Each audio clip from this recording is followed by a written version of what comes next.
Now दोस्तों अभी हम देखेंगे कि बैट इक्वेशन है क्या। अभी तक इससे पहले तक हमने कुछ कुछ टर्म्स देख लिए थे जो बैट इक्वेशन में हमें मिलने वाले थे। तो अब हम देखेंगे कि बैट इक्वेशन क्या है। तो बैट इक्वेशन को दिया है तीन साइंटिस्ट ने जो आपके सामने यहाँ पे नाम लिखे हुए हैं। ठीक है, बी का मतलब है ब्रूनर, इमिड एंड टेलर। ये तीन साइंटिस्ट हैं। 1938 में बैट इक्वेशन उन्होंने दी थी। तो जब भी बैट इक्वेशन क्या है डिराइव करो आएगा तो पहली लाइन तो ये कि ये छाप देनी है। तो भाई जितना मसाला मार के लिखोगे, बढ़िया बढ़िया लिखोगे, बढ़िया आप स्टार्टिंग दोगे, उतना ही बढ़िया आपको क्या मिलेंगे, मार्क्स मिलेंगे। अब हम बात करेंगे आखिर बैट इक्वेशन क्या है, इसका महत्व क्या है। बैट इक्वेशन का महत्व होता है कि आप इसकी हेल्प से, आप बैट इक्वेशन की हेल्प से क्या करेंगे, आप बैट इक्वेशन की हेल्प से जो भी इक्वेशन है अभी बता रहा हूं आपको। कोई पूछेगा क्या है बैट इक्वेशन, तो आप बोलोगे ये एक मैथमेटिकल इक्वेशन है। ये एक मैथमेटिकल इक्वेशन है जिसकी हेल्प से हम एडजर्बेंट यानी कि सॉलिड जिसके ऊपर चिपकेंगे ना गैस के पार्टिकल, एडजर्बेंट के सरफेस एरिया को निकाल सकते हैं। ये बहुत इंपॉर्टेंट है। तो फिर से सुन लीजिए कि बैट इक्वेशन से क्या निकाला जाता है। ये बहुत लिखना, सबसे पहले इसी को लिखना आप कि bet equation is a mathematical equation which help us to know the surface area of the adsorbent. ये क्या है, एक इक्वेशन है। It is a mathematical equation. It is a mathematical equation help us to know the surface area of adsorbent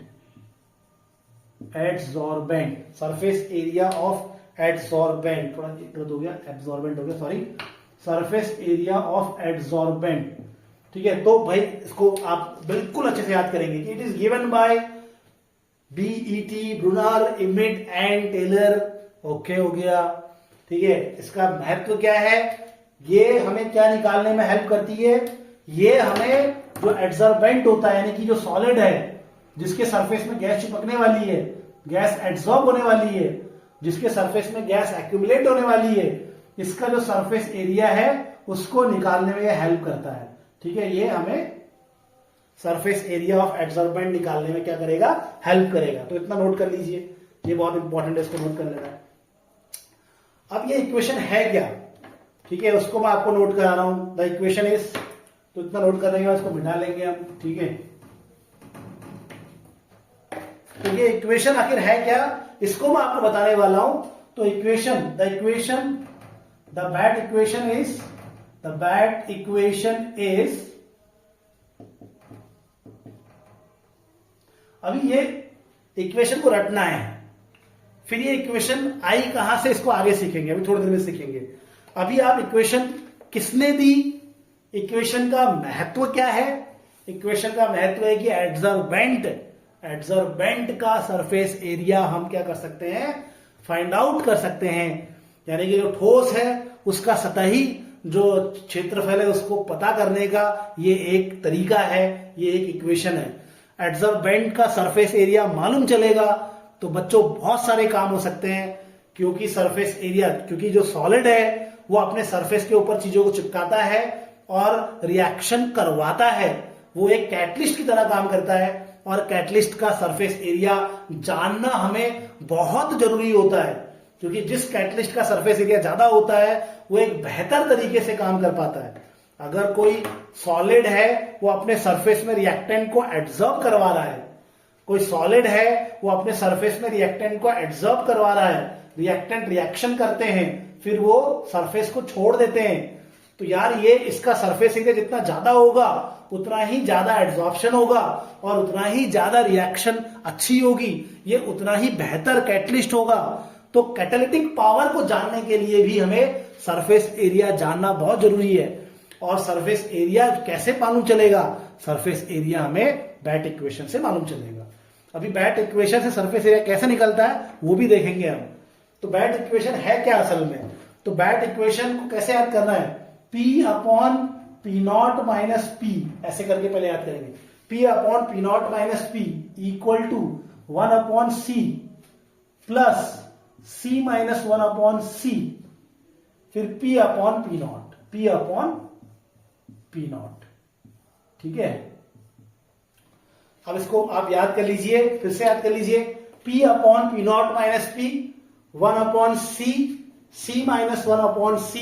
देखो कैसे, P upon P not minus P यहां पर भी है, P अपॉन पी नॉट यहां पर भी लिखना है सेम। 1 अपॉन सी लिखा, दोबारा 1 अपॉन सी लिख लेना, लेकिन ऊपर सी माइनस 1 भी कर लेना। तो ये करने के बाद आप बच्चों इस जगह पे इधर लिखेंगे V टोटल, V टोटल, और यहां पे दोनों जगह लिखेंगे V मोनो, V मोनो। ठीक है, तो ये हो गया बच्चों बैट इक्वेशन। अभी यहां पर कौन सी चीज क्या है, ये P क्या है, ये P नॉट क्या है, ये C क्या है, ये अभी मैं आपको बताऊंगा। ये V टोटल क्या है, इसको मैं आपको बताऊंगा अभी थोड़ी देर में। आप बस इसको समझ लीजिए, पहले ये इक्वेशन को आप रट लीजिए। भैया ये इक्वेशन में कौन सी चीज क्या है आप समझते हैं। मैं आपको पिछली वीडियो बता चुका हूं कि P क्या है। जब एड्सॉर्प्शन होता है तो उस समय गैस का जो प्रेशर है, तो P is the pressure of gas during adsorption. तो P क्या है, गैस का प्रेशर है। मैं लिख नहीं रहा हूं, उम्मीद है कि आप लिख लेंगे, तो लिखते रहिए। P equal to pressure of gas during adsorption. P naught क्या है, P नॉट मैंने आपको बताया था कि जब एड्सॉर्प्शन होता है तो उसी वक्त क्या होता है, डिसॉर्प्शन होता है। जब पार्टिकल चिपका तो उसी वक्त पार्टिकल क्या निकल गया, एड्सॉर्प्शन हुआ, उसी वक्त डिसॉर्प्शन हो गया। और दोनों एक उल्टे प्रक्रिया है, ये चिपक रहा है, ये निकल रहा है। तो जब दो प्रक्रियाएं एक दूसरे से विपरीत होती हैं, जब दो प्रोसेस एक दूसरे के अपोजिट होते हैं, तो कुछ देर के बाद उनका रेट एक दूसरे के बराबर हो जाता है। ये रटना हमेशा, ये बहुत इंपॉर्टेंट है कि दो प्रोसेस जब एक दूसरे के अपोजिट होते हैं तो कुछ समय के बाद उनका रेट, उनकी जो स्पीड है वो बराबर हो जाती है। और जब उनकी स्पीड बराबर हो जाती है तो उसको कहते हैं इक्विलिब्रियम। तो इक्विलिब्रियम जब आता है, यानी कि जब रेट ऑफ एड्सॉर्प्शन और रेट ऑफ डिसॉर्प्शन, चिपकने की गति और बाहर निकलने की गति, गैस चिपकी और गैस ने छोड़ दिया, गैस चिपकी और गैस ने छोड़ दिया, तो ये चिपकने की गति और बाहर निकलने की गति जब बराबर हो जाएगी, जब ये दोनों बराबर हो जाएंगे, उस वक्त इक्विलिब्रियम आ जाता है। उसको इक्विलिब्रियम कहते हैं। और इक्विलिब्रियम में गैस का जो भी प्रेशर होगा उसको हम P नॉट कहते हैं। तो P naught is the pressure of gas, it is a vapour pressure of gas, it is a vapour pressure बोलेंगे हम, प्रेशर नहीं बोलते, it is a vapour pressure of gas at equilibrium. तो P naught equal to vapour pressure of gas at equilibrium, ऐसा लिख लेंगे। C एक constant है, C के बारे में मैं आपको बताऊंगा आगे। C लिखेंगे, C इक्वल टू कांस्टेंट। ये V क्या है, V टोटल क्या है, V टोटल मतलब इस सॉलिड का जो टोटल वॉल्यूम है सरफेस का, अगर हम देखें तो V टोटल जो है it's a total volume of gas भी कह सकते हैं। सॉलिड से तुम चलो सॉलिड, सॉरी गलत बोल दिया मैंने। V total equal to the total volume of gas, sorry मैं गलत बोल गया, सॉलिड का वॉल्यूम नहीं होता। V total is the total volume of gas. ये गैस एब्जॉर्ब हो रही है भैया, ये गैस एब्जॉर्ब हो रही है, ये वाला, ये इस जगह पे मोनोलेयर बन रही है, इस जगह पे दो पार्टिकल चिपक रहे हैं एक साथ, तो ये डबल 2 लेयर बन गई। यहां पर फिर एक मोनोलेयर बन गई, फिर यहाँ पे 3 पार्टिकल आपस में चिपक गए तो ये ट्रिपल लेयर बन गई, यहां पर फिर डबल लेयर बन गई। ठीक है, ऐसे करके हम ये अभी बताता हूं आपको इसके बारे में आगे पूरा डिटेल में। तो यहां पर ये मोनोलेयर बन रही है, मोनोलेयर मोनो एड्सॉर्प्शन हो रहा है, फिर ये डबल ट्रिपल ऐसा एड्सॉर्प्शन हो रहा है ना। तो टोटल गैस, ये टोटल वॉल्यूम गैस का जो एड्सॉर्प्शन हो रहा है, चाहे फिर वो मोनोलेयर के रूप में हो रहा हो, फिर चाहे वो मल्टीपल लेयर के रूप में हो रहा हो, तो टोटल वॉल्यूम गैस का जो भी होगा उसको हम कहेंगे, उसको क्या कहेंगे हम, V टोटल कहेंगे। और V मोनो का मतलब होता है कि जब मोनोलेयर बन रही है उस वक्त गैस का जो वॉल्यूम है वो V मोनो है। ठीक है, तो V इसी में यहां मोनोलेयर जहां पे बन रही है, मोनोलेयर जब बनेगी उस वक्त गैस का जो वॉल्यूम होगा इसको लेकर जो गैस का वॉल्यूम होगा उसी को हम क्या कहेंगे, उसी को हम कहते हैं V मोनो। ठीक है, तो ये हमें इक्वेशन आपने रटनी है अच्छे से। अब हम इस इक्वेशन से क्या करते हैं बच्चों, अभी मान लो कि आपको सी एक कांस्टेंट है, उसके बारे में आपको जो है मान लेते हैं कि भाई मुझे जो है सी के बारे में जानकारी है, ऐसा मान लेते हैं, ठीक है। मतलब सी क्या है उसके बारे में हम बताते हैं आपको भी थोड़ी देर में। ये कांस्टेंट है, ठीक है।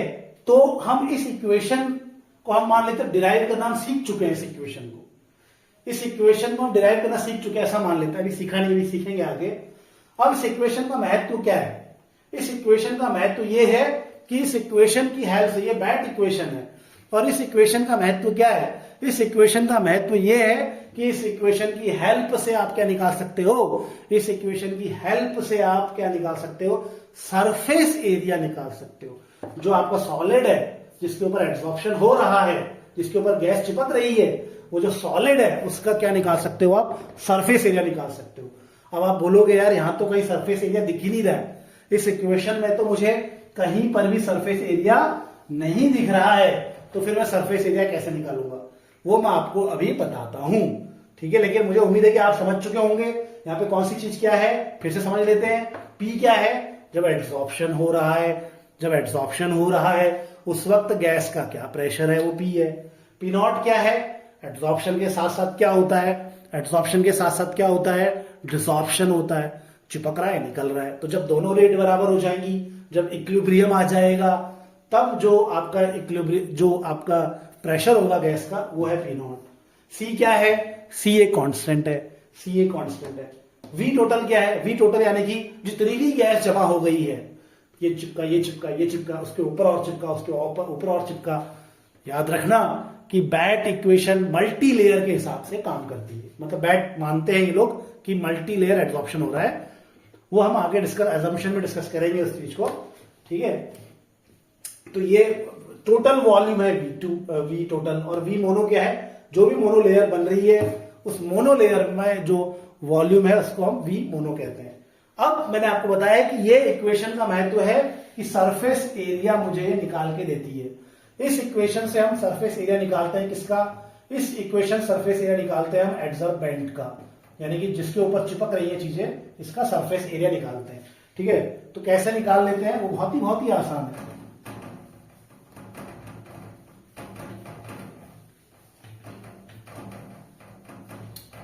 अब सरफेस एरिया कैसे निकालेंगे, ठीक है। कौन सी पेन यूज करें?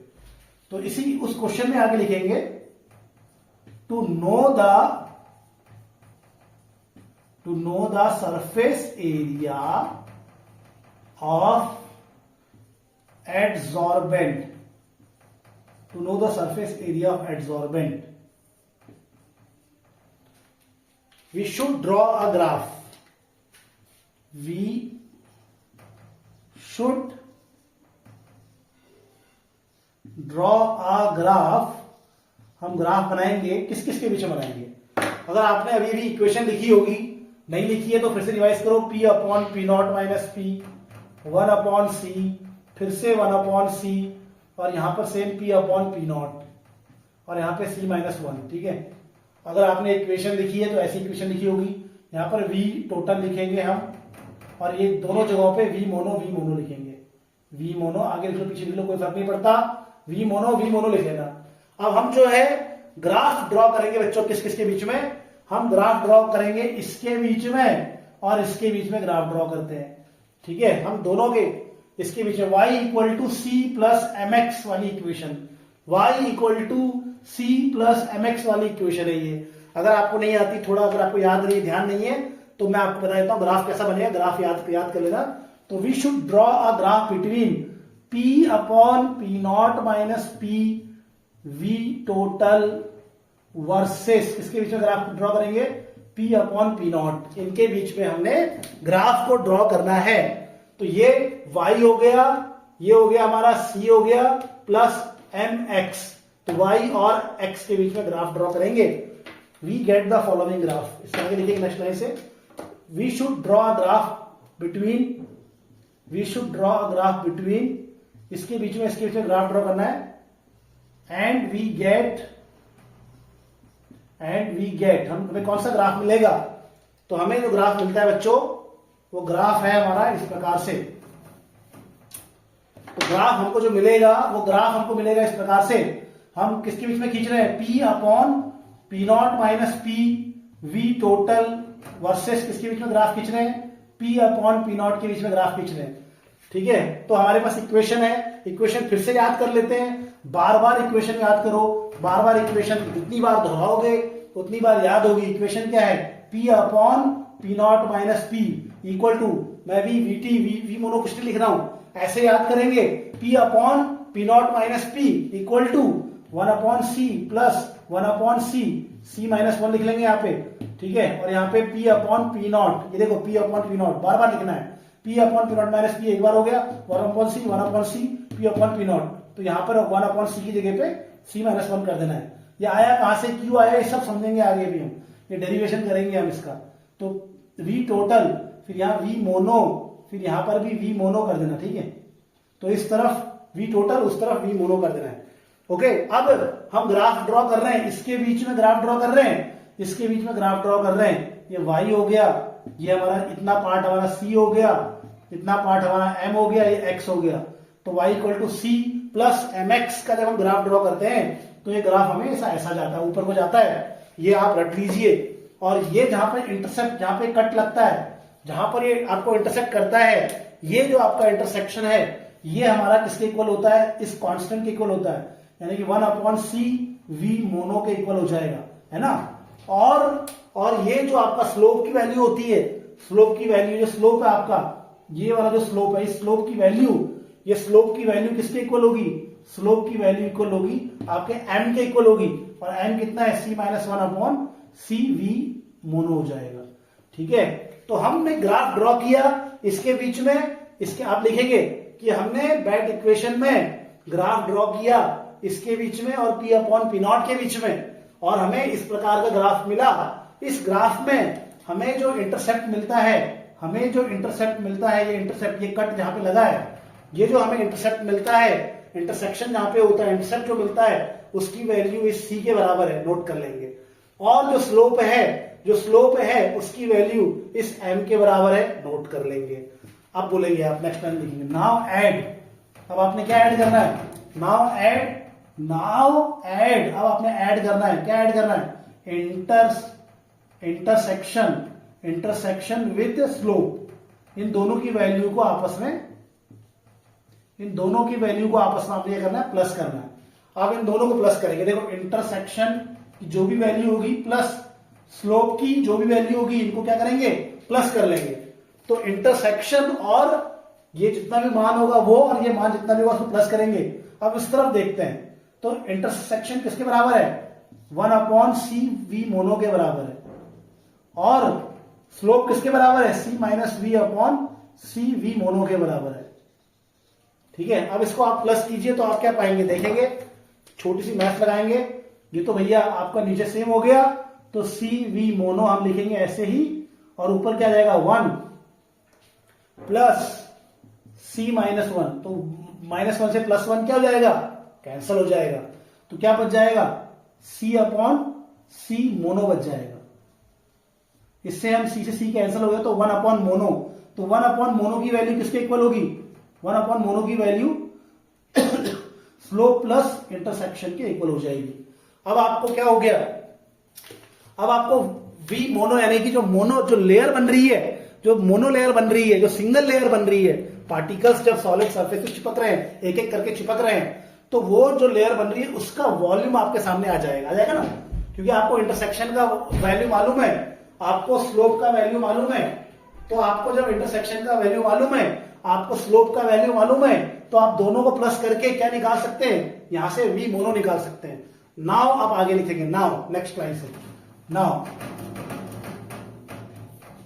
अगर आपको V मोनो मालूम है तो हम क्या करेंगे, नाउ वी कैन कैलकुलेट, क्या निकाल सकते हैं हम, now we can calculate number of moles from V mono. इस V मोनो से हम क्या निकाल सकते हैं, नंबर ऑफ मोल्स निकाल सकते हैं। मतलब ये जो आपका ठोस है, इस ठोस की सतह पर जिन कणों ने, जिन गैस पार्टिकल्स ने क्या बना रखा है, जिन गैस पार्टिकल्स ने मोनो लेयर बनाई हुई है, उसका टोटल वॉल्यूम आपके पास आ गया, वो वी मोनो आपके पास आ गया। अब उस वी मोनो की हेल्प से आप क्या निकाल सकते हो, इन कणों की संख्या निकाल सकते हो। क्या निकाल सकते हो, कणों की संख्या। कैसे निकाल सकते हो, बाय अप्लाइंग, आप लिखेंगे by applying ideal gas equation. Ideal gas equation लगाएंगे हम। आइडियल गैस इक्वेशन क्या होती है, पीवी इक्वल टू एनआरटी। ठीक है, ideal gas equation PV equal to NRT. तो आपका वी मोनो, यहां पे वी क्या है, पीवी इक्वल टू एनआरटी में वी क्या है, मोनो हो गया, वी मोनो हो गया। एन क्या होता है, नंबर ऑफ मोल हो गया। आर का मान हमें मालूम है, टी का मान हमें देखते हैं क्या होता है। ये पी और टी का मान क्या होगा, पी और टी का मान होगा, हम ये जो कंडीशन हम लेके चलेंगे, हम जब ये कैलकुलेशन कर रहे होंगे तो हम स्टैंडर्ड टेम्परेचर प्रेशर पे कैलकुलेशन करेंगे। तो at standard temperature and pressure हमें पी मालूम होता है, ठीक है, लगभग 1 atm है, और टेम्परेचर भी हमको मालूम है, लगभग 25 डिग्री सेंटीग्रेड है। तो एट एसटीपी पे हम ये कैलकुलेशन कर रहे हैं। तो एसटीपी पे हम प्रेशर और टेम्परेचर भी नोन है, प्रेशर टेम्परेचर भी नोन है। उसके बाद हम क्या कर सकते हैं, आर भी नोन है, तो क्या निकाल लेंगे, नंबर ऑफ मोल्स हम कैलकुलेट कर लेंगे। At STP we get the value of N. ठीक है, तो एन की वैल्यू हमारे पास, नंबर ऑफ मोल्स की वैल्यू निकल जाएगी। नंबर ऑफ मोल्स की वैल्यू निकल गई तो नंबर ऑफ पार्टिकल्स भी हमारे पास आ जाएंगे, मतलब कण संख्या में कितने हैं, तो वो एवोगाड्रो नंबर से क्या करोगे, मल्टीप्लाई कर दोगे।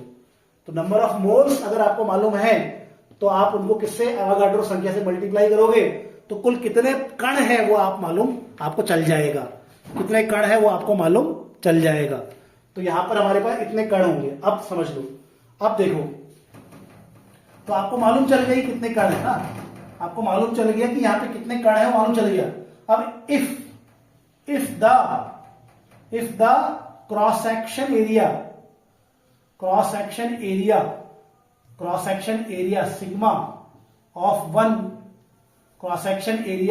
वन पार्टिकल, अगर एक पार्टिकल का क्रॉस सेक्शन एरिया क्या है हमारे पास, सिग्मा है, तो इतने पार्टिकल का टोटल एरिया कितना होगा, निकल जाएगा। तो देयरफॉर टोटल सरफेस एरिया, ठीक है, एक का एरिया इतना मालूम है हमको, सिग्मा, तो इतने पार्टिकल्स का कितना होगा, तो सिग्मा इंटू इतने पार्टिकल्स, तो इतने सारे पार्टिकल्स का एरिया हमें क्या है फिर मालूम चल जाएगा। अब आप बोलेंगे ये सिग्मा कहां से मालूम चलेगा, तो हर गैस के जो कण है, हर गैस का जो कण है उसका क्रॉस सेक्शन एरिया हमको पहले से ज्ञात है, एक्सपेरिमेंटली ज्ञात किया हुआ है। तो हर गैस का क्रॉस सेक्शन एरिया मालूम है हमें पार्टिकल का। तो हमें बस एक्चुअली चाहिए क्या था, हमें वी मोनो से एक्चुअली नंबर ऑफ पार्टिकल निकल रहे थे, वी मोनो से एक्चुअली क्या निकल रहा है, नंबर ऑफ पार्टिकल निकल रहा है, ये निकालना डिफिकल्ट है। तो बस नंबर ऑफ पार्टिकल हमें वी मोनो से मालूम चल जाएगा, और नंबर ऑफ पार्टिकल अगर मालूम चल जाएगा तो हमारे पास क्रॉस सेक्शन एरिया एक पार्टिकल का सिग्मा है, तो इतने सारे पार्टिकल्स का क्रॉस सेक्शन एरिया कितना होगा, यानी कि सरफेस एरिया कितना होगा, बस मल्टीप्लाई कर देना है। तो यहां तक हमने बात पढ़ ली बैट इक्वेशन की, कि बैट इक्वेशन क्या है। बैट इक्वेशन एक गणितीय समीकरण है जिससे हम निकालते हैं सरफेस एरिया ऑफ एड्सॉर्बेंट। तो ये भैया यहां से यहां तक जो भी सरफेस एरिया आएगा इनका, तो वही इस एड्सॉर्बेंट का भी क्या होगा, लगभग इस सॉलिड का भी लगभग क्या होगा, सरफेस एरिया होगा। तो हम बैट इक्वेशन से क्या निकालते हैं, बैट इक्वेशन से हम निकालते हैं एड्सॉर्बेंट का सरफेस एरिया। हम बैट इक्वेशन से असल में क्या निकालते हैं, बैट इक्वेशन से हम असल में निकालते हैं वी मोनो निकालते हैं। वी मोनो जहां मालूम चल गया, फिर हम नंबर ऑफ पार्टिकल्स निकालते हैं। नंबर ऑफ पार्टिकल्स हमें जहां मालूम चल गए, उसके बाद हमें एक पार्टिकल का क्रॉस सेक्शन एरिया सिग्मा होता है, तो उतने पार्टिकल्स का कितना होगा टोटल क्रॉस सेक्शन एरिया, वो हमको मालूम चल जाएगा। और मोनोलेयर में जितने पार्टिकल्स होंगे, अगर उनका एरिया हमको मालूम चल जाए तो बस टोटल एरिया भी हमको कैलकुलेट हो जाता है।